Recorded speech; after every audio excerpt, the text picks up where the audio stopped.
Ako si Prinsipe Alden na nagmula sa kaharian ng Valeria, isang tahimik at maayos na lugar kung saan ang mga tao ay nabubuhay sa kasaganaan. Isang araw, habang ako ay naglalakad sa pagitan ng mga palasyo ng kaharian, nakita ko ang aking matalik na kaibigan, si Prinsipe Lysander, na nakaupo sa ilalim ng malaking puno ng mansanas. Sa kabila ng aming pagkakaiba sa ugali, kami ay nagkakasundo. Ako ay mapagpatawad at madalas na nag-iisip bago kumilos, samantalang siya ay mapusok at palaging handang makipagsapalaran. May nais akong sabihin sa iyo, Alden, bungad niya habang ako'y papalapit. Sa kanyang mga mata, nakita ko ang isang bagay na hindi ko mawari, isang uri ng kaba na hindi ko pa nararanasan mula sa kanya. May nagugustuhan akong isang tao. Hindi ako nagulat sa kanyang pahayag, ngunit ang sunod niyang sinabi ay naging sanhi ng pagkagulo ng aking damdamin. Si Prinsesa Elara, dugtong niya, sabay tingin sa akin ng may pag-asa. Si Prinsesa Elara ay mula sa kalapit na kaharian ng Aurelia. Siya ay kilala sa kanyang angking kagandahan at kabaitan at madalas akong napapaisip kung paano siya nakitungo sa mga tao. Sa aming mga pag-uusap, siya ay laging puno ng kagalakan at pag-unawa. Hindi ko maipaliwanag ang aking nararamdaman tuwing siya ay kasama, ngunit ngayon naramdaman kong may bumabagabag sa akin. Si Elara? Tanong ko, pilit na itinatago ang aking pagkagulat at damdamin. Ano ang balak mo? Balak kong ipahayag ang aking nararamdaman sa kanya. Sagot niya, ikaw ba, Alden? Ano ang tingin mo sa kanya? Hindi ko alam kung paano ko sasagutin ang tanong ni Lysander. Sa loob-loob ko, alam kong may nararamdaman din ako para sa prinsesa. Ngunit hindi ko maipapahayag ito lalo na't si Lysander ay matagal ko ng kaibigan. Ang pagkakaibigan namin ay higit pa sa anumang pag-ibig na maaari kong maramdaman. Si Elara ay isang mabuting prinsesa, wika ko. Nararamdaman ko na siya ay magiging masaya sa sino mang magmamahal sa kanya ng tunay. Nang gabing iyon, hindi ako mapakali sa aking silid. Ang mga bituin sa labas ng bintana ay tila nagmamasid sa akin at ang malamig na hangin ay parang nagpapalala sa aking damdamin. Sa kabila ng aking pag-iwas, hindi ko maikakaila ang pagnanasa sa aking puso. Ngunit paano ko haharapin si Lysander? Ang aming pagkakaibigan ay mas mahalaga sa akin kaysa sa kahit anong romantikong damdamin. Sa sumunod na araw, nagkaroon ng kasiyahan sa palasyo ng Aurelia. Ito ay isang malaking pagdiriwang para ipakita ang pagkakaisa ng dalawang kaharian. Ang prinsesa ay nag-anyaya sa amin upang dumalo at nagpasya kaming magkasamang pumunta ni Lysander. Sa aming pagdating, ang musika, mga ilaw at kasayahan ay bumalot sa paligid. Ngunit sa kabila ng kasiyahan, may isang bagay na nagbabanta sa aking damdamin. Nang makita ko si Elara, ang kanyang nangiti ay tila naglalagablab sa akin. Hindi ko maipaliwanag, ngunit ang kanyang presensya ay nagdulot ng kakaibang init sa aking puso. Napansin ko rin ang tingin ni Lysander sa prinsesa at alam kong hindi ko maiiwasan ang kaganapang ito. Habang kami ay nag-uusap, napansin kong may ibang mga prinsipe mula sa iba't ibang kaharian na nakikipag-usap sa kanya. Ngunit isa ang nagdulot ng takot sa akin, si Prinsipe Darius mula sa kaharian ng Solaria. Kilala siya sa kanyang malupit na pamumuno at hindi siya nagdadalawang isip na makuha ang kanyang nais. Naramdaman ko ang paglabas ni Lysander mula sa aking tabi at nakita ko siya napapalapit kay Elara. Ang kanyang mga mata ay puno ng determinasyon, ngunit ang mga mata ni Darius ay naglalaman ng pagnanasa at pagmamay-ari. Nang gabing iyon, sa gitna ng kasiyahan, isang bagay ang bumaliktad sa aking mundo. Sa pagtingin ko kay Elara, narinig ko ang kanyang tinig, ngunit hindi para sa akin. Nakita ko siyang nakikipag-usap kay Darius at sa kanilang mga mata, may mga lihim na hindi ko mawari. Ang aking puso ay tila dinurog At sa kabila ng aking pagnanasa, alam kong may mga bagay na hindi ko maaaring makuha. Ito ang simula ng isang kwento ng dalawang prinsipe na naglalaban para sa puso ng prinsesa. Ngunit sino ang tunay na magwawagi sa laban na ito? Sa pag-aalala sa kinabukasan ng kaharian, nagpasya akong maglakbay patungo sa palasyo ng Prinsesa Amara.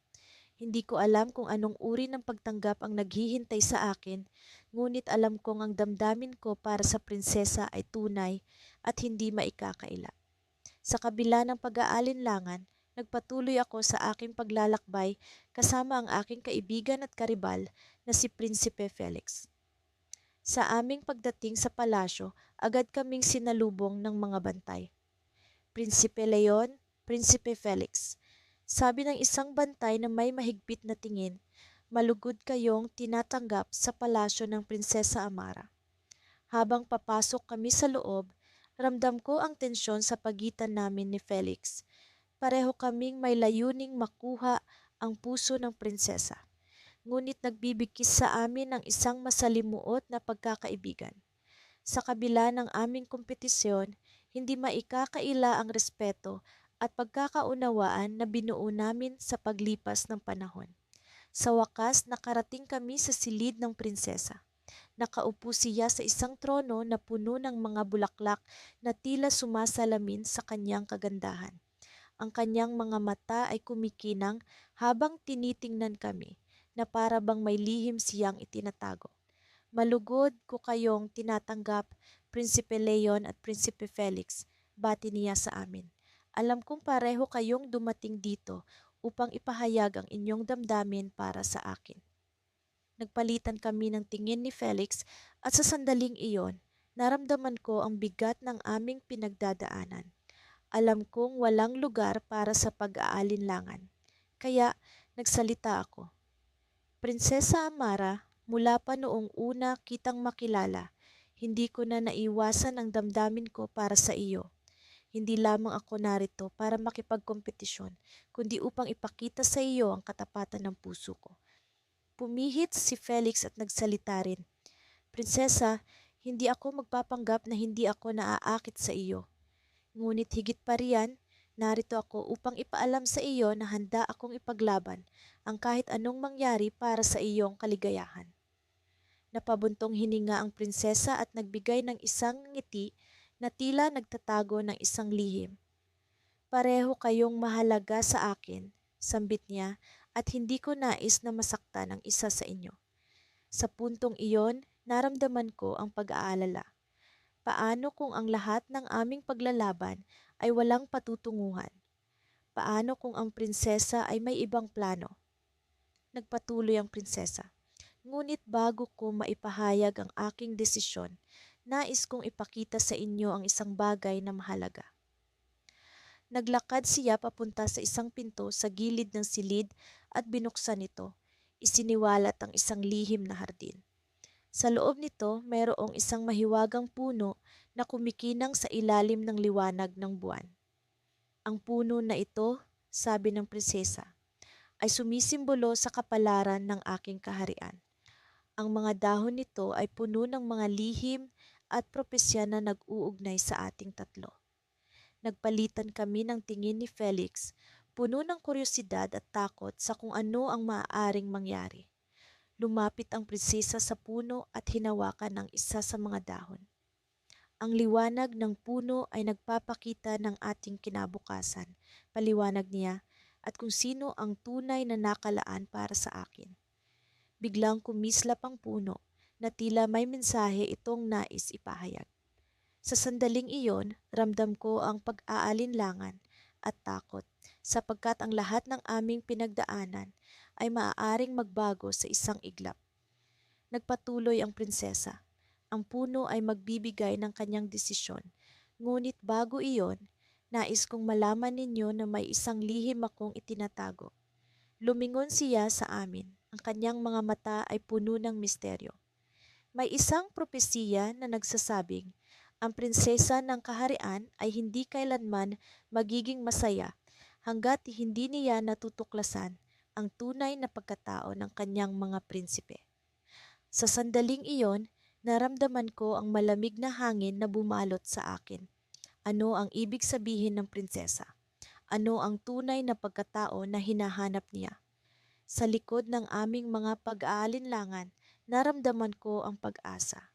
Marahil ang lahat ng ito ay hindi lamang tungkol sa paglalaban para sa kanyang puso, kundi sa paglalakbay patungo sa isang mas malalim na pag-unawa sa aming sarili.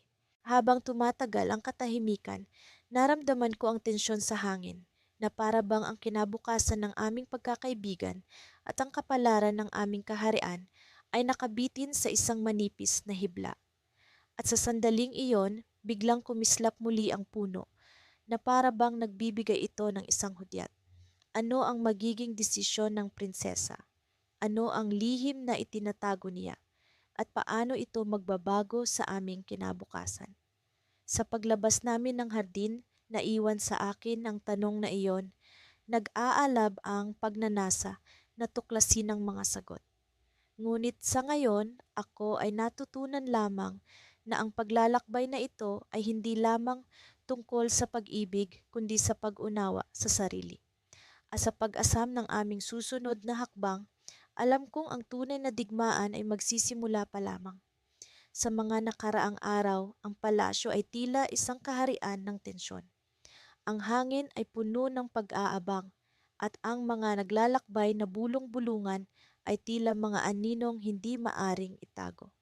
Ako si Prinsipe Elian at sa kabila ng mga ngiti na aking ipinapakita sa mga tao, ang aking kalooban ay puno ng kaba at pag-aalinlangan. Hindi ko mawari kung paano ko haharapin ang katotohanang unti-unting bumabalot sa akin. Ang katotohanang ako'y nagmamahal sa Prinsesa Isolde. Ang parehong prinsesa na nais ding makuha ni Alaric. Ang aking matalik na kaibigan at kapwa-prinsipe. Sa gitna ng mga pagdiriwang na inihanda para sa prinsesa, isang bagay ang naging malinaw sa akin. Kailangan kong ipagtapat ang nararamdaman ko bago pa man mahuli ang lahat. Ngunit paano ko ito gagawin nang hindi nagiging sanhi ng alitan sa pagitan namin ni Alaric? Siya ang kababata kong kaibigan, ang kapatid na hindi ko kadugo, at isang tao na hindi ko kayang saktan. Gayunpaman, ang bawat araw na lumilipas ay tila isang pagkakataong nasasayang. Isang gabi, habang ang buong palasyo ay abala sa karnabal na inilaan para sa prinsesa, nagpaalam ako sa aking mga kasama at nagtungo sa hardin. Sa ilalim ng liwanag ng mga bituin, naroon si Isolde, nakaupo sa isang bangko at tila nagmamasid sa kalangitan. Ang kanyang buhok ay tila kumikinang sa ilalim ng buwan at ang kanyang mga mata ay puno ng misteryo at kagandahan. Hindi ko maaring palampasin ang pagkakataong ito. Prinsesa Isolde, ang sabi ko habang dahan-dahang lumalapit sa kanya. Napatingin siya sa akin at ngumiti. Isang ngiting nagpatibok ng aking puso ng mas mabilis. Prinsipe Elian, sagot niya, ang kanyang tinig ay tila musika sa aking pandinig. Ano ang ginagawa mo rito? Hindi ba't dapat ka nasa pagdiriwang? Ako'y naghahanap ng katahimikan, tugon ko, naupo sa tabi niya. Ngunit higit sa lahat, nais kong makausap ka.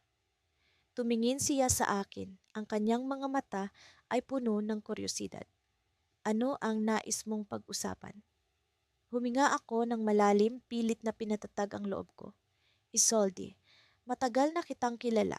Sa bawat pagkikita natin, sa bawat pag-uusap, isang damdamin ang unti-unting umusbong sa akin.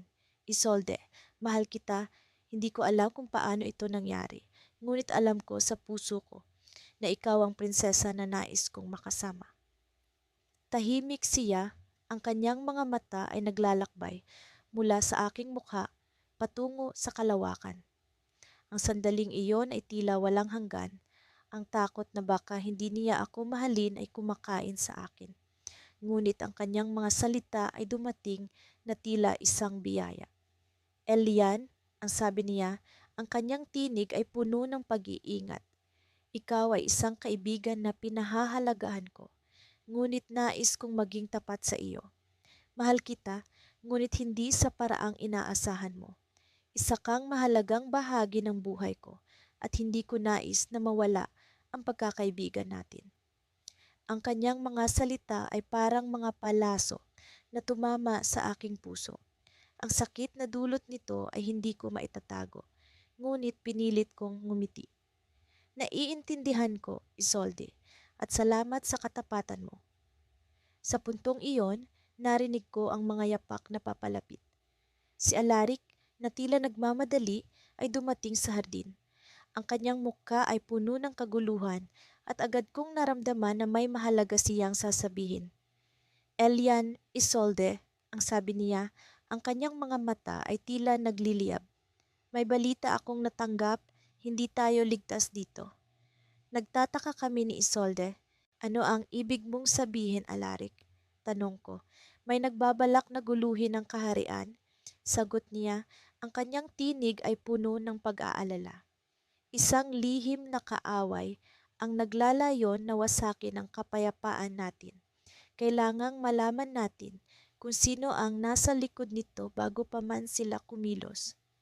Ang balitang ito ay bumaliktad sa aking mundo. Ang aming personal na mga damdamin ay kailangang isantabi para sa mas malaking responsibilidad. Sa kabila ng sakit ng pagkakaibigan namin ni Alaric at ng pagtanggi ni Isolde, ang aming pagkakaisa ay kailangan para mailigtas ang kaharian. Sa ilalim ng liwanag ng buwan, ang aming mga tungkulin bilang mga prinsipe ay naging mas malinaw. Ngunit sa kabila ng lahat, isang tanong ang patuloy na bumabagabag sa akin. Sino ang kalaban na ito at hanggang saan ang kanilang kayang gawin para magtagumpay sa kanilang balak? Ang sagot ay tila nasa bingit ng pagkatuklas, isang cliffhanger na maaaring magdulot ng pagbagsak ng kaharian. Kailangan naming kumilos at sa lalong madaling panahon. Sa paglubog ng araw, ang liwanag ay unti-unting naglalaho sa palasyo ng kaharian ng Altia. Ang mga anino ng mga tore ay parang mga higanting guwardya na nakatayo sa paligid ng mga mapayapang hardin. Sa gitna ng ganitong tanawin, ako si Prinsipe Armand nakaupo sa isang bato habang pinagmamasdan ang mga rosas na nagniningning sa huling sinag ng araw. Hindi ko mapigilan ang pag-aalala sa aking kaibigan na si Prinsipe Hector, na kapwa ko rin nagtutunggali para sa puso ni Prinsesa Elara. Ngunit sa kabila ng aming pagkakaibigan, may isang puwersang hindi ko maipaliwanag ang nagtutulak sa amin na maging magkaribal. Ang prinsesa, na puno ng kagandahan at katalinuhan, ay tila bituing hindi ko maabot. Sa tuwing siya'y aking kasama, nalilito ako sa kanyang mga ngiti at sa mga salitang tila may lihim na kahulugan. Ngunit higit pa riyan ang aking nararamdaman. Parang may musika sa kanyang tinig na hindi ko maipaliwanag. Gayon din, alam kong si Hector ay may sariling damdamin para kay Elara at kahit hindi namin ito tuwirang pinag-uusapan, ramdam ko ang tensyon sa hangin sa tuwing kami magkasama. Isang gabi, sa gitna ng isang handaan sa palasyo, napansin kong si Hector ay tila may sama ng loob. Lumapit ako sa kanya at tinanong kung ano ang bumabalot sa kanyang isipan. Armand, simula niya, alam kong pareho tayong may damdamin para kay Elara. Ngunit may isang bagay na dapat mong malaman. Ang kanyang mga mata ay puno ng lungkot at pag-aalala at sa pagkakataong iyon, alam kong hindi lamang tungkol kay Elara ang kanyang nais sabihin. Isang lihim ang bumabalot sa kaharian. Patuloy niya, isang lihim na may kinalaman sa prinsesa. Hindi ko tiyak kung ano ang buong detalye, ngunit narinig ko ang mga bulong ng mga tagapagsilbi. Isang propesya ang matagal nang nagbabadya tungkol sa kanya. Bahagyang nagulat ako sa mga salitang iyon, ngunit hindi ko pinahalagahan ng lubos. Hector, alam ko ang mga bulong na iyan. Mga kwentong gawa-gawa lamang ng mga tao sa palasyo. Huwag kang magpadala sa takot, sagot ko. Ngunit sa kabila ng aking mga salita, may bahagi ng aking isipan ang nagtataka kung ano ang kahulugan ng propesiyang iyon. Habang nag-uusap kami, lumapit sa amin si Prinsesa Elara. Ang kanyang ngiti ay tila sinag ng araw sa madilim na gabi. Ano ang pinag-uusapan ninyo? Tanong niya, ang kanyang tinig ay puno ng kasiglahan. Hindi ko maikaila ang pag-aalinlangan sa aking puso habang si Hector ay tahimik na tumingin sa kanya. Tila may mga salitang nais iparating ngunit hindi magawa. Nagsusuri kami ng mga bulong sa palasyo. Sagot ko.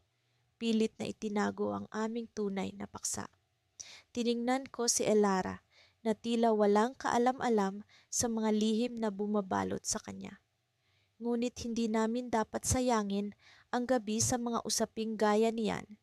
Dagdag ko, pilit na pinapasigla ang usapan. Ngunit sa kabila ng aming mga pagtatangka na gawing masaya ang gabi, hindi ko maialis sa aking isipan ang mga sinabi ni Hector. Ano nga ba ang propesiya tungkol kay Elara? At paano ito makakaapekto sa aming tatlo? Lumipas ang mga araw at unti-unti kong napansin ang pagbabago sa palasyo. Ang mga tagapagsilbi ay tila mas tahimik kapag si Elara ang paksa. Si Hector naman ay mas madalas na nagmumuni-muni at ako'y naguguluhan kung paano ko siya matutulungan. Sa kabila ng lahat ng ito, patuloy kong sinusubukan ang abutin ang puso ni Elara. Ngunit hindi ko maipaliwanag ang pakiramdam na parang may hadlang. Hanggang sa isang gabi, habang ako'y naglalakad sa madilim na hardin, may narinig akong pag-uusap mula sa likuran ng mga rosas. Ang mga boses ay pamilyar, tila kay Hector. Mabilis akong lumapit ngunit nagkubli sa likod ng isang puno upang hindi nila ako makita. Hindi ko kayang sabihin kay Armand ang lahat. Ang propesiya ay nagsasabi na ang prinsesa ay may kapangyarihang magdadala ng pagbabago sa kaharian, ngunit may panganib na kasama. Wika ni Hector sa isa sa mga tagapagsilbi. Sa sinabi niyang iyon, biglang bumigat ang pakiramdam ko. Ano itong kapangyarihan ni Elara? At bakit may panganib? Ang pag-uusap ay nagpatuloy, ngunit ang mga salitang iyon ay bumalot sa akin ng kaba. Unti-unting lumilinaw sa akin na hindi lamang ang puso ni Elara ang dapat naming pagtuunan ng pansin, ngunit pati na rin ang misteryo sa likod ng kanyang katauhan. Habang nagtatago sa likod ng puno, isang hindi inaasahang pangyayari ang naganap. Isang liwanag ang biglang sumiklab mula sa gitna ng hardin at sa isang saglit, isang figura ang lumitaw sa harapan ko. Isang figura na tila mula sa ibang mundo, puno ng liwanag at kapangyarihan. Ang figura ay lumapit sa akin at nagsalita. Ang propesiya ay nagsimula na, Prinsipe Armand, ang kapalaran ng kaharian ay nakasalalay sa iyong mga kamay. Sa pagkakataong iyon, alam kong hindi lamang isang simpleng pag-ibig ang aking hinaharap, ngunit isang misyon na puno ng panganib at misteryo. Ang propesiya ay nagsimula na nga at ako'y nakatayo sa gitna ng isang mundong hindi ko inaasahan. Sa kabila ng lahat ng nangyari, narito kami sa gitna ng isang malapintor na hardin, mga bulaklak na sumasabog sa iba't ibang kulay na tila isang makulay na canvas. Ang hangin ay puno ng halimuyak ng mga rosas at ang mga ibon ay nagtatanghal ng kanilang musika sa likuran. Ngunit sa likod ng ganda ng kapaligiran, ramdam ko ang tensyon sa aming paligid. Isang tensyon na hindi na maikakaila. Ako si Prinsipe Alejandro at sa araw na ito, ako'y maglalaban para sa puso ng prinsesa, laban sa aking matalik na kaibigan, si Prinsipe Emilio. Alam mo bang hindi ko ito ginusto, Emilio? Tanong ko habang kami naglalakad sa gilid ng lawa, ang aming mga hakbang ay sinasalamin ng tubig na tila nagtatago ng misteryo sa ilalim. Si Emilio ay tahimik, ang kanyang mga mata ay nakatuon sa malayo. Alam kong hindi siya natutuwa sa sitwasyong kinalalagyan namin ngayon. Kung tutuusin, parehas kaming walang kasalanan. Parehas kaming nahulog sa prinsesa at hindi namin ito mapigilan. Ngunit nandito tayo, Alejandro. Sagot ni Emilio sa wakas, ang kanyang tinig ay puno ng lungkot, ngunit may bahid ng determinasyon. Parehas natin siyang mahal at hindi natin maitatanggi iyon. Sa gitna ng aming pag-uusap, nakita ko mula sa di kalayuan ng prinsesa, si Isabela. Ang kanyang mga mata ay kumikislap sa sikat ng araw at ang kanyang ngiti ay tila sinag ng pag-asa sa madilim na sitwasyon. Sa mga sandaling ito, naisip ko kung paano kaya niya nararamdaman ang lahat ng ito. Alam kong hindi madali para sa kanya ang pumili sa pagitan naming dalawa. Isang desisyon na maaring mag-ugat sa pagkasira ng aming pagkakaibigan. Lumapit kami kay Isabela at ang kanyang nangiti ay naglaho ng bahagya nang makita kami. Alejandro, Emilio, bungad niya, ang kanyang tinig ay puno ng pag-aalala. Hindi ko nais na maging sanhi ng hindi pagkakaunawaan sa inyong dalawa. Isabela, hindi mo ito kasalanan. Sagot ni Emilio agad, isang bagay na nagpatunay kung gaano niya kamahal ang prinsesa. Parehas kaming nagdesisyon na ipaglaban ang nararamdaman namin at alam namin ang mga maaaring mangyari. Tumango si Isabela, ngunit ang kanyang mga mata ay tila nagtatago ng isang lihim. Mayroon akong isang mungkahi, sabi niya, ang kanyang tinig ay nagkaroon ng kakaibang tono. Bakit hindi natin subukan ng isang paligsahan? Kami ay nagmula sa pamilyang Maharlika at sa pamamagitan ng isang maginoong kompetisyon, maaring makatulong ito sa aking desisyon. Hindi ko alam kung dapat ba akong matuwa o mag-alala sa kanyang mungkahi. Ang paligsahan ay isang tradisyonal na paraan ng pag-aayos ng mga hindi pagkakaunawaan sa aming kaharian. Ngunit alam ko ring hindi ito palaging patas. Anong uri ng paligsahan ang nasa isip mo? Tanong ko, pilit na itinatago ang aking pag-aalinlangan. Ngumiti si Isabela, ngunit ang kanyang nangiti ay may kasamang misteryo. Isang paligsahan ng talino at tapang. May tatlong pagsubok na dapat niyong pagdaanan at ang mananalo ay magkakaroon ng pagkakataon na makuha ang aking puso. Tumango si Emilio at nakita ko ang determinasyon sa kanyang mga mata. Alam kong hindi siya basta-basta susuko. Kung ito ang nais mong gawin, prinsesa, handa akong tanggapin ang hamon. Ako'y hindi nagdalawang isip. Ako rin, Isabela. Gagawin ko ang lahat para sa iyo. Sa aming pagtanggap sa hamon, hinarap namin ang unang pagsubok, isang laro ng talino. Ang palaisipan ay naglalaman ng mga misteryo ng kaharian, mga tanong tungkol sa kasaysayan, kultura at politika. Itinaas ni Isabela ang kanyang kamay bilang sinyalis ng pagsisimula at kami ni Emilio ay agad na nag-umpisa. Habang kami ni nagkukumahog sa pagsagot, nararamdaman ko ang presensya ng prinsesa sa likod ng bawat tanong. Tila siya ay nanonood at nagmamasid. Pinapanood kung sino sa amin ang may malalim na kaalaman at pag-unawa sa kanyang mundo. Ngunit sa kabila ng pagtuon, isang kakaibang pakiramdam ang bumabalot sa akin, isang pakiramdam na may hindi tama. Sa paglipas ng oras, natapos namin ang unang pagsubok at kami pinalakpakan ni Isabela. Parehas kayong mahusay, sabi niya, ngunit ang kanyang mga mata ay naglalaman ng isang lihim na hindi ko mawari.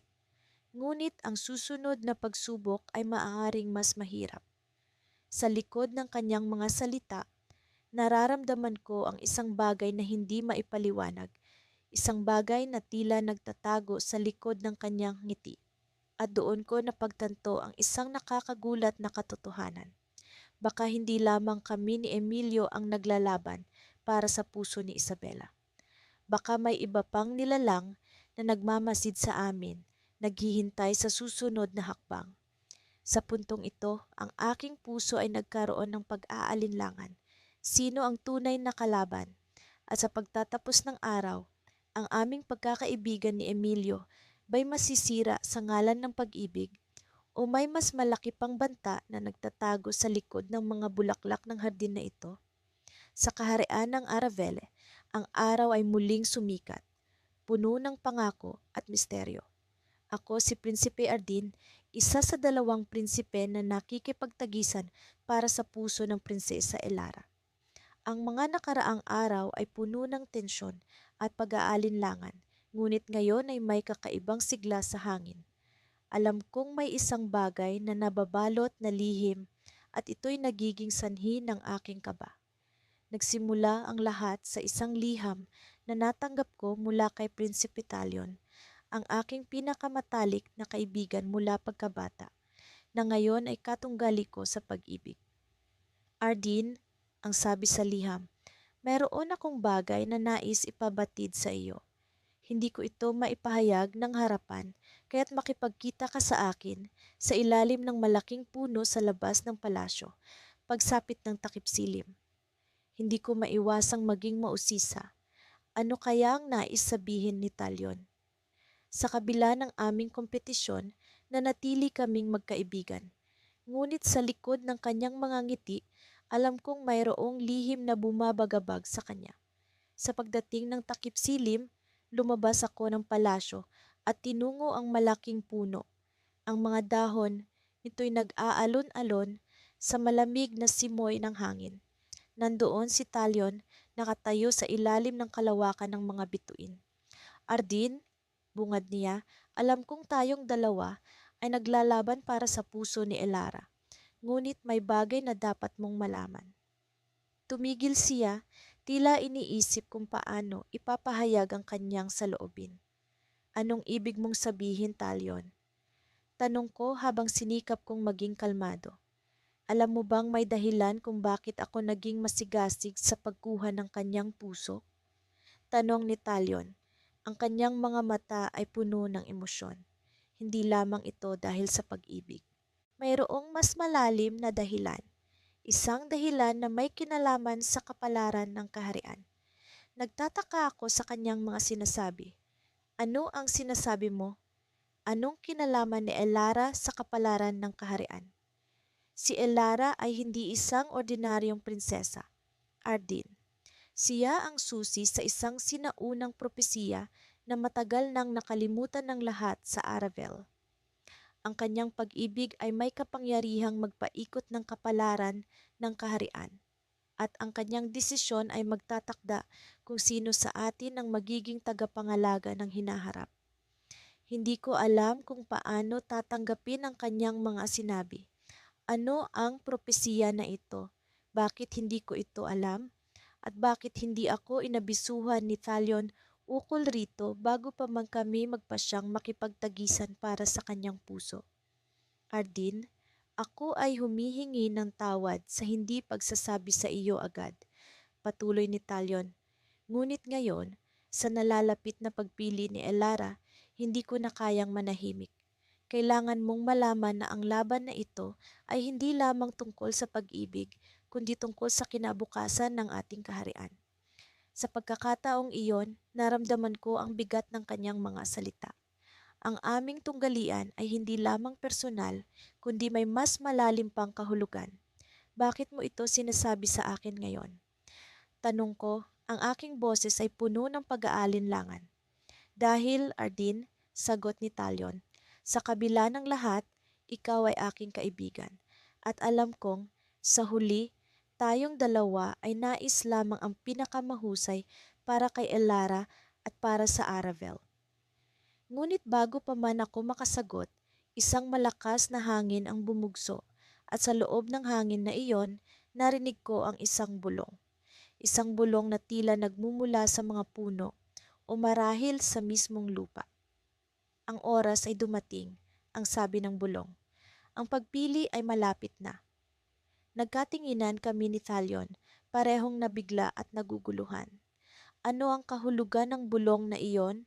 Sino ang nagsalita at ano ang ibig sabihin ng ang pagpili? Sa gabing iyon, sa ilalim ng mga bituin, nasaksihan namin ang simula ng isang bagong kabanata. Isang kabanata na puno ng hindi inaasahang mga pangyayari. Sa gitna ng aming pag-aalinlangan, isang bagay lamang ang malinaw. Ang laban para sa puso ni Elara ay higit pa sa aming inaakala. At sa likod ng aming mga hakbang, Ang kapalaran ng kaharian ay nag-aabang, handang magbunyag ng kanyang lihim. At sa dulo ng gabing iyon, habang kami naglalakad pabalik sa palasyo, naramdaman ko ang isang kakaibang presensya. Isang presensya na tila bumabalot sa amin, nagmamasid sa bawat galaw namin. At sa loob ng aking puso, alam kong ang labanang ito ay mayroong hindi pa nabubunyag na twist na magbabago sa aming mga buhay magpakailanman. Ako si Prinsipe Arion, isa sa dalawang prinsipe na naglalaban para sa puso ni Prinsesa Elara. Sa kabila ng aming pagkakaibigan ni Prinsipe Darius, hindi maiwasang magkaroon ng tensyon sa pagitan namin dahil sa aming damdamin para sa prinsesa.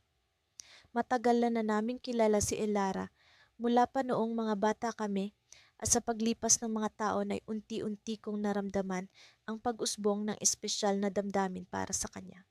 Sa araw na ito, nagpasya akong ipahayag ang aking nararamdaman kay Elara. Alam kong isang malaking panganib ang aking gagawin, lalo na't hindi ko alam ang kanyang saloobin.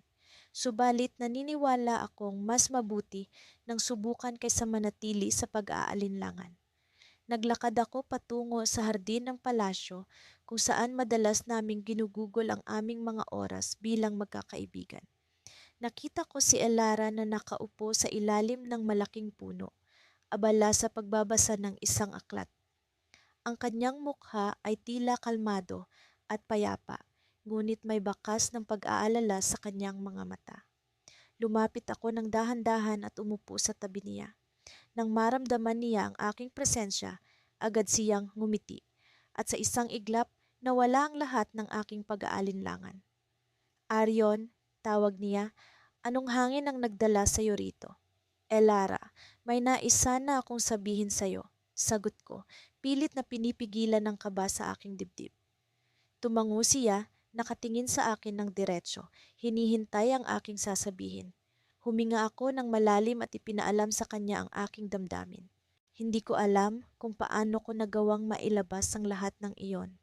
Pero sa wakas ay nailahad ko rin sa kanya ang lahat ng nasa aking puso. Tahimik si Elara habang sinasabi ko ang aking saloobin. Nang matapos ako, naghintay ako sa kanyang magiging reaksyon. Subalit bago pa man siya makasagot, isang tinig ang umalingaw-ngaw mula sa likuran. Arion, boses ni Darius, na tila puno ng hinanakit. Hindi ko akalaing gagawin mo ito nang hindi ko nalalaman. Nilingon ko siya at nakita ang lungkot sa kanyang mga mata. Hindi ko inasahan na maririnig niya ang aking pagtatapat kay Elara. Hindi ko rin inasahan na darating siya sa mga oras na ito. Darius, hindi ko layuning saktan ka. Paliwanag ko. Ngunit kailangan kong malaman ang nararamdaman ni Elara. Nagsalita si Elara, pilit na binabalot ng kapayapaan ng sitwasyon. Darius, Arion, alam ninyo kung gaano ko kayo pinahahalagahan. Kayo ay mahalagang bahagi ng aking buhay, ngunit kailangan ko munang mag-isip. Tumayo siya at naglakad papalayo, tila naguguluhan. Naiwan kaming dalawa ni Darius sa ilalim ng puno, kapwa tahimik. Ang pagkakaibigan namin ay tila nasa bingit ng pagkawasak at hindi ko alam kung paano ito aayusin. Ilang minuto kaming nanatiling tahimik bago nagsalita si Darius. Arion, mahalaga ka sa akin bilang kapatid, ngunit hindi ko magagawang isuko si Elara ng ganoon na lamang. Mahal ko siya. Nauunawaan ko ang kanyang nararamdaman. Pareho kaming nasa isang mahirap na sitwasyon at pareho naming nais na makamit ang pagmamahal ng prinsesa. Subalit, isang desisyon ang kailangan naming gawin. Ang ipaglaban ang aming nararamdaman nang hindi sinisira ang aming pagkakaibigan. Sa gitna ng aming pag-uusap, biglang may dumating na mensahero mula sa palasyo. Prinsipe Arion, Prinsipe Darius, may mahalagang balita mula sa hari. Nagkatinginan kami ni Darius, nagtataka kung ano ang balitang ito. Sumama kami sa mensahero pabalik sa palasyo. Pagdating namin sinalubong kami ng hari, ang ama ni Elara, na tila may malalim na iniisip. Mga anak, sabi niya, Meron akong isang anunsyo na dapat ninyong malaman. Isang kasunduan ang nabuo sa pagitan ng ating kaharian at ng kalapit na kaharian. Upang mapatatag ang ating alyansa, na pagkasunduan na ang prinsesa ay ikakasal sa prinsipe ng kalapit na kaharian.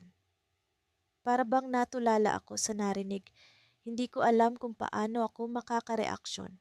Si Elara, ang prinsesa na parehong mahal namin ni Darius, ay ipapakasal sa iba. Ang balitang ito ay tila isang matinding dagok sa aming dalawa. Ang aming mga plano at pangarap ay tila nawasak sa isang iglap. Habang nakatayo kami sa harap ng hari, alam kong ito ang simula ng isang bagong kabanata sa aming buhay. Ngunit paano namin haharapin ang ganitong sitwasyon? Paano namin haharapin ang pagkakataon na ang prinsesa ng aming mga puso ay maaaring mawala sa amin magpakailanman? Ang tanong na ito ay nanatili sa aking isipan. Patuloy na bumabalot sa akin ng pag-aalinlangan at kalungkutan. Sa kabila ng lahat, may bahagi sa akin na umaasa pa rin na may paraan upang magbago ang kapalaran. Ngunit sa ngayon, wala akong magawa kundi ang maghintay at magdasal na ang aming pag-ibig ay magtagumpay sa huli. Sa pagpatak ng unang liwanag ng araw, habang ang mga ibon ay nag-aawitan sa paligid ng palasyo, ay naramdaman ko ang kakaibang kaba sa aking dibdib. Ako si Prinsipe Elian at sa araw na ito ay malalaman ko na kung sino sa amin ni Prinsipe Aldrin ang pipiliin ng mahal na Prinsesa Lyra. Matagal na kaming magkaibigan ni Aldrin, ngunit ang damdamin na ito para kay Lyra ay nagdulot ng tensyon sa aming pagkakaibigan. Habang ako'y naglalakad patungo sa hardin kung saan kami nagkasundong magkikita, hindi ko maiwasang balikan ang mga alaala ng aming magkasamang paglaki. Noong una, ang aming pagkakaibigan ay tila hindi matitibag. Ngunit nang dumating si Lyra sa aming buhay, nagbago ang lahat. Siya ang liwanag sa bawat silid na kanyang pinapasok, ang musa ng aming mga pangarap. Sa aming huli naming pag-uusap, sinabi sa akin ni Lyra na kailangan niyang mamili sa amin ni Aldrin. Alam kong mahirap ang sitwasyon para sa kanya, kaya't pinili kong maghintay na may pag-asa sa kanyang pasya. Ngunit sa likod ng aking isipan, hindi ko rin maiwasang magtanong. Ano ang gagawin ko kapag siya'y hindi ako ang pinili? Dumating ako sa hardin kung saan ang mga rosas ay namumulaklak at ang hangin ay may dalang bango ng sariwang umaga. Doon ay nakita ko si Aldrin, nakatayo sa ilalim ng isang puno. Agad ko siyang nilapitan at kami nagpalitan ng tingin na puno ng hindi masabi-sabing damdamin. Elian, bungad niya, anuman ang mangyari, alam mong ikaw pa rin ang aking pinakamatalik na kaibigan. Tumango ako, ngunit hindi ko magawang magsalita. Sa aming pagitan, ang katahimikan ay tila bumabalot sa amin ng bigat ng hindi maipaliwanag na emosyon. Maya-maya pa'y dumating si Prinsesa Lyra. Ang kanyang ganda ay mas lalo pang umangat sa liwanag ng umaga. Ang kanyang mga mata ay tila mga bituin na nag-uumapaw ng damdamin. Tumayo siya sa aming harapan at nagbigay ng isang malalim na buntong hininga. Elian, Aldrin, simulan niya, ang puso ko'y matagal nang nahahati sa pagitan ninyo. Kayo ay parehong mahalaga sa akin. At sa totoo lang, hindi ko alam kung paano ko kayo pipiliin nang hindi nasasaktan ng isa. Ang kanyang mga salita ay tila mga kutsilyo na tumatama sa aking puso. Ngunit bago pa man ako makasagot, siya'y nagpatuloy. Ngunit kailangan kong maging tapat sa aking sarili at sa inyo. May isang bagay na kailangan ninyong malaman. Ang kanyang boses ay biglang nagbago, puno ng determinasyon at tapang. Ang aking pamilya ay nagkaroon ng isang kasunduan sa ibang kaharian. Hindi ko man ito ginusto, ngunit ako'y nakatakdang ipakasal sa prinsipe ng kaharian ng Eldoria. Bigla akong napaatras, tila hindi makapaniwala sa narinig. Si Aldrin ay tila nawala ng kulay, ang kanyang mukha na parang ang buong mundo niya ay gumuho. Ngunit, simula ko, ngunit naputol ang aking mga salita nang makita ko ang luha sa kanyang mga mata. Ikinalulungkot ko, sabi ni Lyra habang ang kanyang mga luha ay tuluyan ng bumagsak sa kanyang mga pisngi. Ang aking puso'y nais pumili, ngunit ang aking tungkulin ay hindi ko matatakasan. Ang mga salita niya ay tila mga dagok sa aming dalawa. Ang aming mga pangarap, ang aming mga plano, lahat ng iyon ay naglaho sa isang iglap. Nahulog ang katahimikan, tila ang lahat ng bagay sa paligid ay huminto.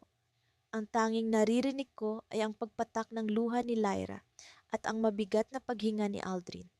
Hindi ko alam kung paano ko siya titingnan matapos ang lahat ng ito. Ang aming pagkakaibigan ba'y makakabawi pa?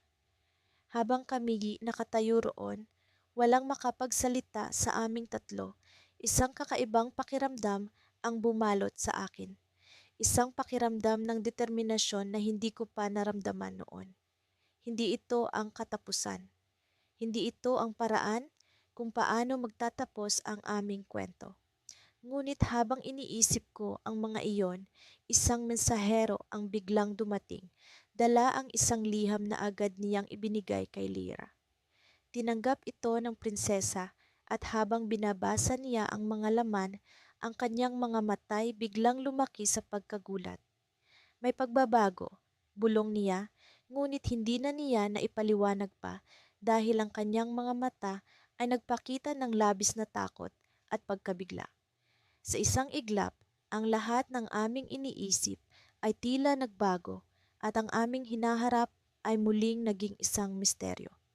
Ako si Prinsipe Alaric, ang panganay na anak ng hari ng Sylvania.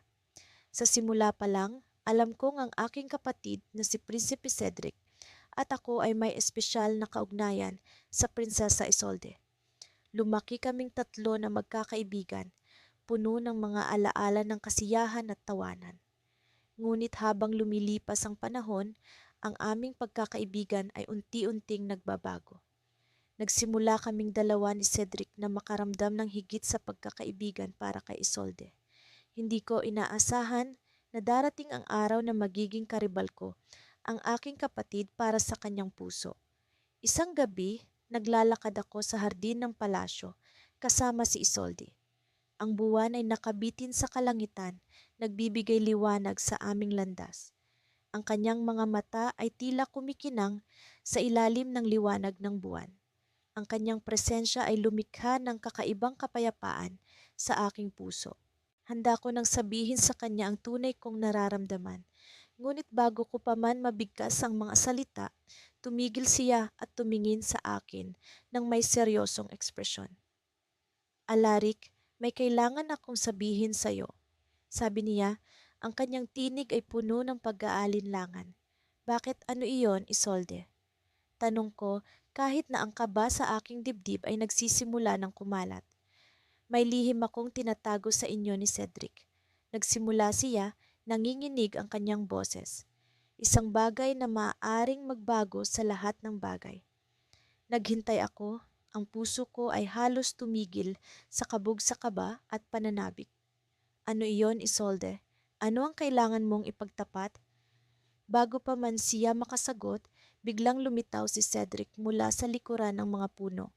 Ang kanyang ekspresyon ay seryoso at ang kanyang presensya ay nagdulot ng biglang pagbabago sa hangin. Halatang narinig niya ang huling bahagi ng aming pag-uusap. Isolde, ano ang sinasabi mo? Tanong niya. Ang kanyang tinig ay puno ng kakaibang tensyon. Isang saglit na katahimikan ang bumalot sa amin. Tumingin si Isolde sa aming dalawa at sa wakas ay nagpasiya siyang magsalita.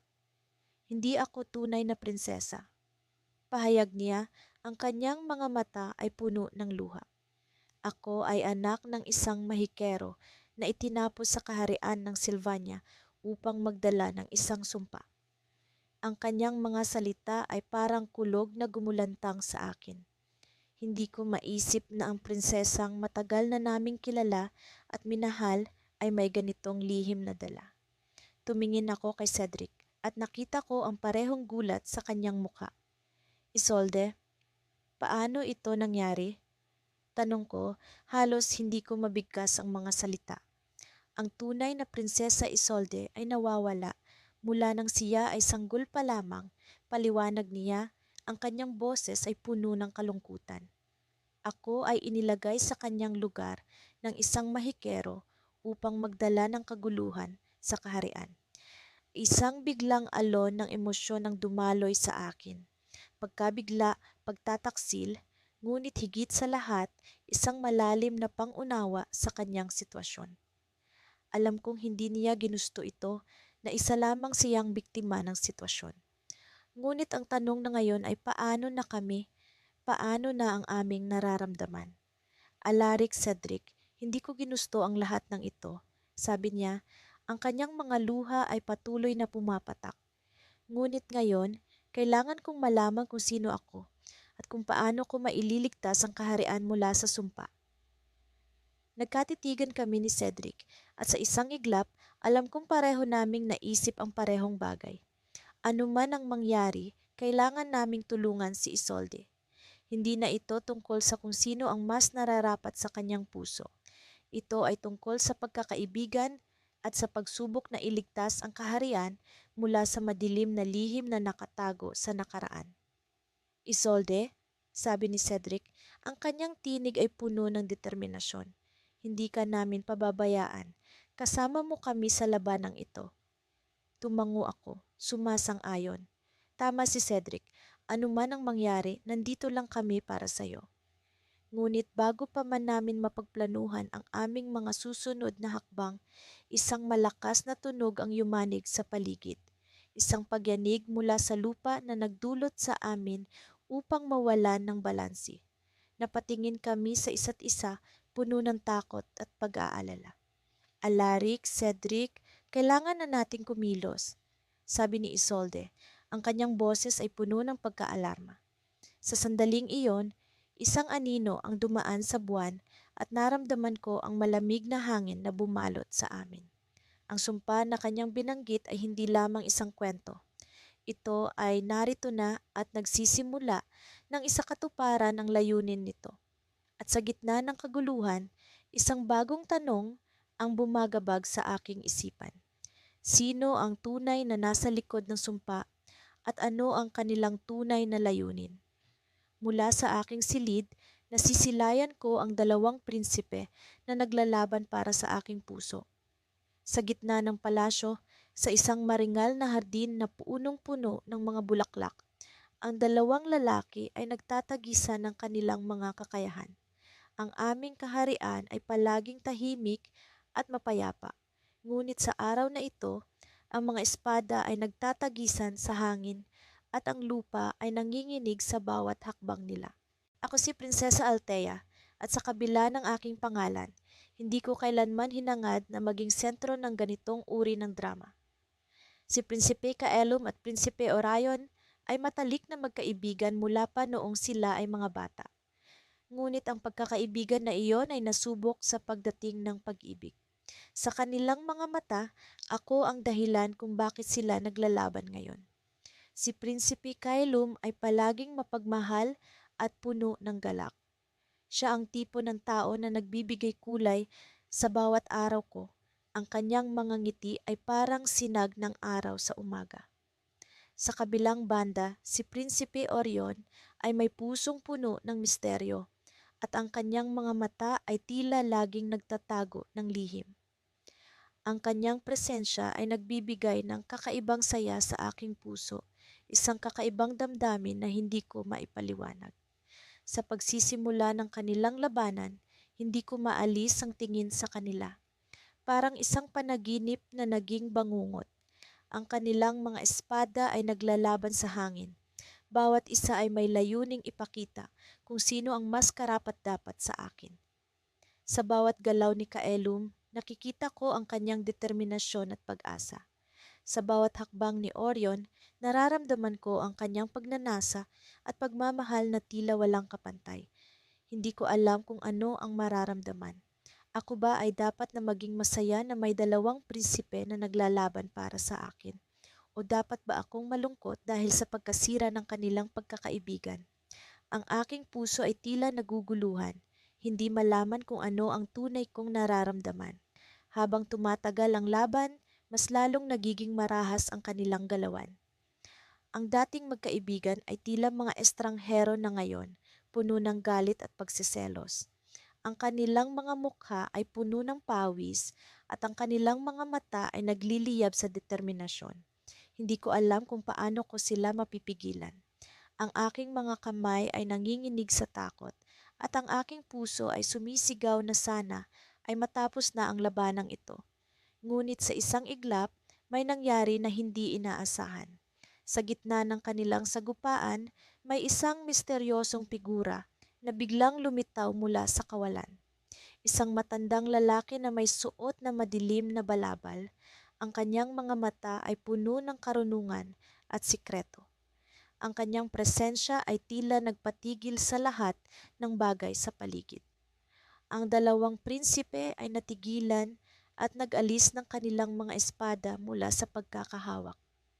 Ang matandang lalaki ay nagsalita ng malalim at matatag na tinig. Ang pag-ibig ay hindi nasusukat sa pamamagitan ng labanan. Hindi ito isang bagay na dapat ipaglabanan, kundi isang bagay na dapat pagkaisahin. Ang kanyang mga salita ay tila isang piraso ng aral na bumalot sa aming mga puso. Ang mga prinsipe ay nagtinginan at sa kanilang mga mata ay nagbago ang apoy ng kanilang galit sa pagninilay-nilay. Ako ay hindi makapaniwala sa mga pangyayari. Hindi ko alam kung sino ang matandang lalaki at kung bakit siya naroon. Ngunit bago pa man ako makapagtanong, siya ay nagpatuloy. Ang tunay na pag-ibig ay ang pagkakaibigan na lumalampas sa lahat ng pagsubok. Kung tunay kayong nagmamahalan, hindi dapat ito maging sanhi ng pagkasira ng inyong pagkakaibigan. Sa huling mga salitang iyon, ang matandang lalaki ay biglang naglaho. Ang hangin ay tila bumalik sa normal at ang mga bulaklak sa hardin ay muling umindayog sa banayad na hangin. Ang dalawang prinsipe ay nagtinginan at sa kanilang mga mata ay nakita ko ang pag-unawa at kapatawaran. Ngunit kahit na natapos na ang laban, hindi pa rin tapos ang kwento. Sa likod ng mga pangyayari, may naramdaman akong kakaibang damdamin sa aking puso. Sino ba ang misteryosong matandang lalaki na iyon? Bakit siya nagpakita sa amin at ano ang tunay niyang layunin? Ang mga tanong na ito ay bumabalot sa aking isipan at sa bawat araw na lumilipas, ang mga sagot ay tila lalong nagiging mailap. Ngunit sa isang bagay ako sigurado, ang labanang ito ay nag-iwan ng isang marka sa aming lahat at ang aming kwento ay hindi pa tapos. Sa kabila ng lungkot na bumabalot sa aking dibdib, ninais kong bumangon mula sa aking kinahihigaang kama. Ang huling gabi ng pagdiriwang sa palasyo ay buo na sa aking alaala. Ngunit ang mga ngiti at saya ay unti-unting napalitan ng pag-aalinlangan. Ako si Prinsipe Arnaldo, isa sa dalawang prinsipe na naglalaban para sa puso ng prinsesang si Isabela. Sa kabila ng matagal na pagkakaibigan namin ni Prinsipe Lorenzo, tila ang pag-ibig ay naglalagay ng lamat sa aming samahan. Sa mga nagdaang araw, hindi naging madali ang pagpili ni Isabela. Ang kanyang kabaitan at kagandahan ay tulad ng isang liwanag na nagbigay hinagap sa bawat sulok ng kaharian. Ang kanyang mga mata ay tila bituin sa kalangitan, nangungusap sa bawat tingin, ngunit walang katiyakan kung sino sa amin ni Lorenzo ang tunay niyang pinili. Naglakad ako sa hardin ng palasyo, ang mga bulaklak ay tila nakikiramay sa aking pag-iisa. Doon ko nakita si Lorenzo, nakatayo sa ilalim ng puno ng mangga, tila may iniisip na malalim. Ako'y lumapit sa kanya, dala ang pag-asa na maibalik ang aming pagkakaibigan sa kabila ng aming pagkakalaban. Kaibigan, ang bungad ko, maaari ba tayong mag-usap? Tumango si Lorenzo at kami naupo sa isang bangko sa tabi ng mga rosas. Arnaldo, wika niya, alam kong mahirap ito para sa atin, ngunit hindi ko hinangad na sirain ang ating samahan. ang pag-ibig na nga naman ay isang bagay na hindi natin lubos na maipapangako sa isa't isa.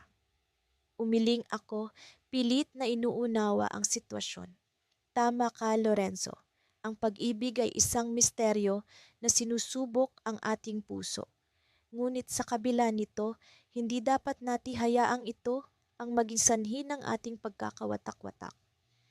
Habang patuloy kaming nag-uusap, ramdam ko ang bigat ng desisyong nakapatong sa balikat ni Isabela. Ang kanyang pagpili ay hindi lamang tungkol sa pag-ibig, kundi sa kinabukasan ng kaharian. Ang bawat prinsipe ay may kanya-kanyang adhikain at pangarap para sa kaharian, ngunit ang pagkakaibigan namin ni Lorenzo ay tila isang balakid sa kanyang desisyon. Sa gitna ng aming pag-uusap, biglang lumapit si Isabela. Ang kanyang mga mata ay puno ng determinasyon. Arnaldo Lorenzo, tawag niya, may mahalaga akong sasabihin. Kami tumayo, puno ng kuryosidad sa kanyang sasabihin. Matagal ko nang pinagnilayan ang aking desisyon, wika ni Isabela, at sa wakas nakapagpasya na ako. Ang tibok ng puso ko'y bumilis, umaasa ngunit puno ng takot. Sino ang iyong pinili? Tanong ni Lorenzo. Ang kanyang tinig ay puno ng pag-asam. Ngunit bago pa masiya makasagot, isang bugso ng hangin ang dumaan, tila nagbabanta. Nagkaroon ng kakaibang enerhiya sa paligid at ang mga bulaklak sa hardin ay unti-unting nalalanta. Napatingin kami sa kalangitan at isang malalim na tunog ang bumalot sa buong paligid. Anong nangyayari? Tanong ni Lorenzo. Ang kanyang mga matay puno ng pag-aalala. Isabel ay napatingin sa amin, ang kanyang mukha'y puno ng pag-aalala. May panganib na darating, wika niya, isang sinaunang sumpa ang tila na buhay. Ang ating kaharian ay nasa bingit ng kapahamakan. Hindi ko maintindihan ang biglaang pangyayari. Ang aking puso'y puno ng kaba, ang desisyon ni Isabela ay naantala dahil sa panganib na paparating. Kami tumakbo patungo sa palasyo upang ipaalam sa hari ang kakaibang pangyayari. Habang kami nagtutulungan, ramdam ko ang kakaibang pag-iisa sa aming tatlo. Ang pag-ibig na tila naglalaban ay napalitan ng mas malaking hamon. Ang aming pagkakaibigan ay muling nasubok, hindi lamang para sa puso ng prinsesa, kundi para sa kaligtasan ng kaharian. Ngunit sa kabila ng lahat, isang tanong ang patuloy na bumabagabag sa akin. Ano ang magiging kapalaran ng aming pagkakaibigan at pag-ibig sa harap ng sumpang ito? Ang desisyon ni Isabela ay tila nakatadhana sa isang mas malaking laban at ang aming mga puso ay nasa gitna ng nagbabadyang unos. Sa pagdating ng gabi, ang aming pagsubok ay hindi pa natatapos. Ang sumpa ay nararamdaman sa bawat sulok ng palasyo at ang aming pag-ibig ay tila isang tanglaw sa gitna ng dilim. Ngunit sa kabila ng panganib, kami nagkakaisa. Patuloy na lumalaban para sa kaharian at sa isa't isa. Sa dulo ng lahat ng ito, ang hinaharap ay nananatiling isang misteryo na patuloy naming haharapin, magkakasama. Sa mga nalalabing oras ng gabi, habang ang buwan ay nagtago sa likod ng makapal na ulap, naramdaman ko ang bigat ng aking mga desisyon. Ako si Prinsipe Alejandro at sa kabila ng mga taon ng pagkakaibigan namin ni Prinsipe Gabriel, ngayong gabi, kami ay maglalaban para sa puso ni Prinsesa Isabela. Sa ilalim ng mga bituin, naglakad ako patungo sa lihim na hardin ng palasyo. Ang mga rosas ay naglalabas ng kanilang matatamis na halimuyak, tila sinasabing ang pag-ibig ay narito sa pagitan ng mga dahon at bulaklak.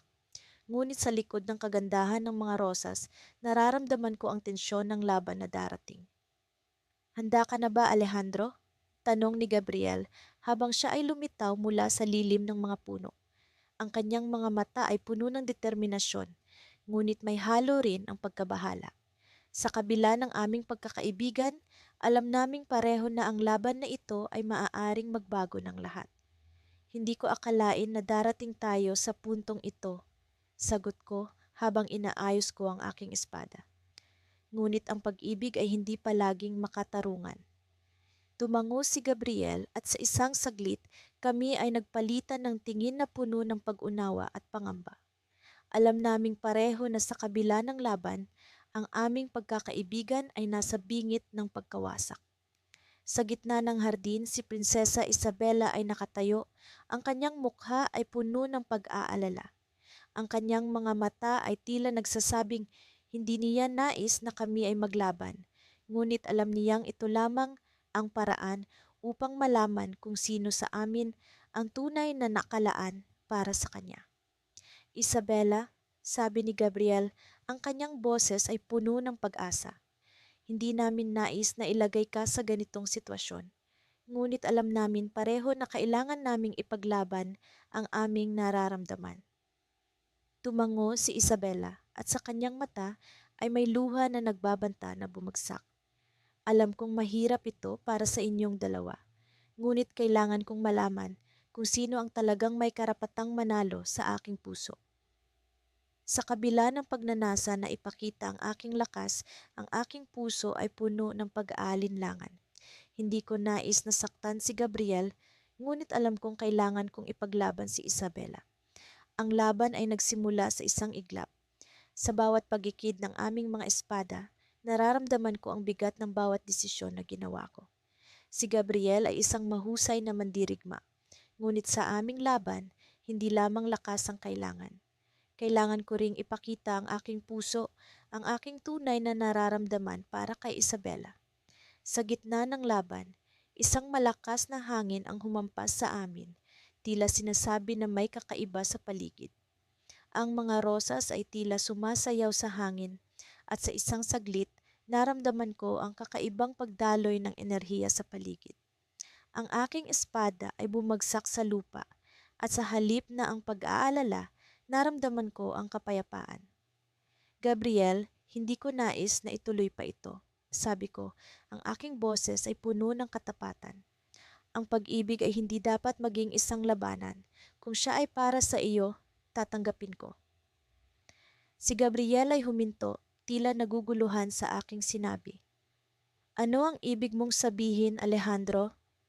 Ngunit bago ko pa masagot, isang kakaibang liwanag ang umapaw mula sa kalangitan. Ang mga bituin ay tila naging mas maliwanag at sa gitna ng liwanag na iyon, isang figura ang lumitaw. Si Isabela ay napatitig sa figura, ang kanyang mga mata ay puno ng pagtataka. Sino ka? Tanong niya, ang kanyang boses ay nanginginig, ang figura ay ngumiti, ang kanyang mga mata ay puno ng kabaitan. Ako ay ang tunay na pag-ibig na inyong hinahanap. Sabi ng figura, ang kanyang boses ay puno ng misteryo. Ang inyong laban ay hindi na kailangang magpatuloy. Ang tunay na pag-ibig ay sa inyong dalawa. Nagkatinginan kami ni Gabriel. Ang aming mga puso ay puno ng pagkalito at pagkaawa. Ang figura ay tila isang mensahero ng kapayapaan, ngunit sa likod ng kanyang mga salita ay may misteryo na hindi namin maipaliwanag. Ang figura ay unti-unting nawala at sa kanyang pag-alis, naramdaman ko ang kakaibang kapayapaan sa aking puso. Ang laban ay hindi na kailangan, ngunit ang tanong ay nananatili. Ano ang kahulugan ng figura? At paano namin malalaman ang tunay na pag-ibig? Sa gitna ng mga rosas, kami ay naiwang nagtatanong. Ang aming mga puso ay puno ng pag-asa at pagkalito. Ang laban ay tapos na, ngunit ang tunay na laban ng puso ay nagsisimula pa lamang.